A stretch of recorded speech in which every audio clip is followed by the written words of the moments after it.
So, yung kwento na to guys is about doon sa ex na naging kaibigan namin. Actually, itong babae na to, tawagin na natin sa pangalang Serpent or Serpentina. Ito siya ay nanay ng kaklase ng anak kong si Francis.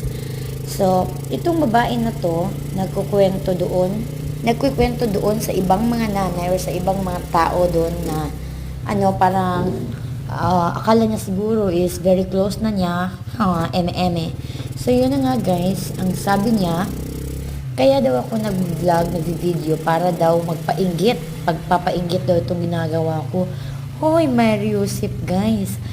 Oh my God, paano niya naisip na gano'n na nagpapainggit? Sino ba ang tao na maiinggit sa mga video ko na to na, di ba, as you can see, katulad nito, sino bang maiinggit magtingin sa video na to na nakikita yung kalsada?